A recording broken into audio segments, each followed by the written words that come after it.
สบายดีผู้ชมผู้ฟังมื้อนี้อยู่กับท้าวจอยนัททูตคำอ้อสิมาหางานข่าวเกี่ยวกับการดำเนินคดีพนักงานรัฐวิสาหกิจไฟฟ้าลาวพร้อมผู้รับเหมาโครงการสร้างเขื่อนอีก4คนข้อหา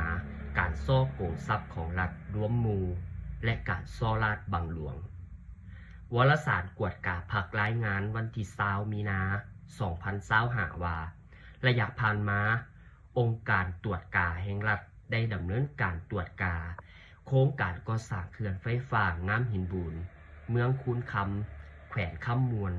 ซึ่งเป็นโครงการแบบมอบเหมา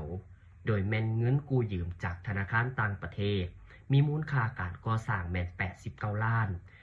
970,000 ดอลลาร์สหรัฐทั้งการกวดกาเห็นว่าในการจัดตั้งปฏิบัติตัวจริงมีการดำเนินการที่บ่สอดคล้องกับกฎหมายระเบียบการที่เกี่ยวข้อง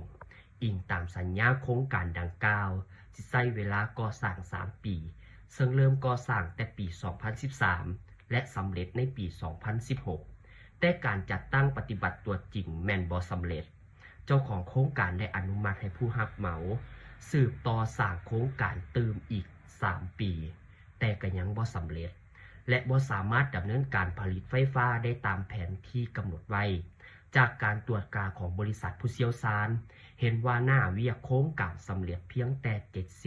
76% แต่เจ้าของโครงการได้เบิกจ่ายเงินให้บริษัทผู้รับเหมาก่อสร้างไปแล้วมูลค่า 88,750,341.33 ดอลลาร์สหรัฐ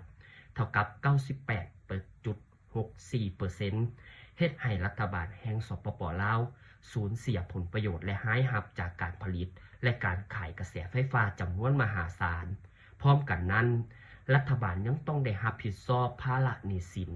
ในการใช้แทนต้นทุนและดอกเบี้ยที่ได้กู้ยืมคืนให้กับธนาคารตามสัญญาองค์การตรวจการแห่งรัฐและภาคส่วนที่เกี่ยวข้องได้ดำเนินการตรวจการ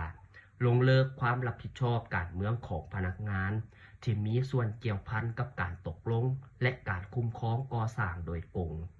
พร้อมกันนั้นก็ได้เปิดสืบสวนสอบสวนกล่าวไปถึงมาตรการกักตัวของอดีตพนักงาน4คนและคนต่างประเทศอีก1คน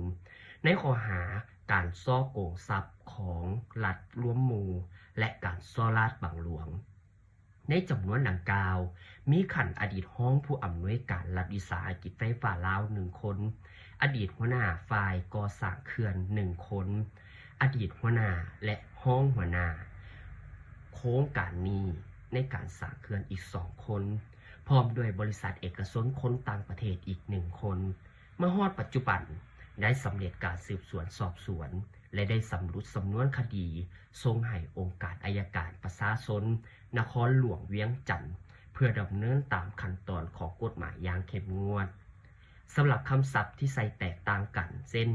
ดอลลาร์ซึ่งหมายถึงดอลลาร์กวดกาหมายถึงตรวจสอบเติมแปลว่าเพิ่มเติมเวียกหมายถึงงานต้นทุนหมายถึงต้นทุนสำหรับมื้อนี้ลาไปก่อนสบายดี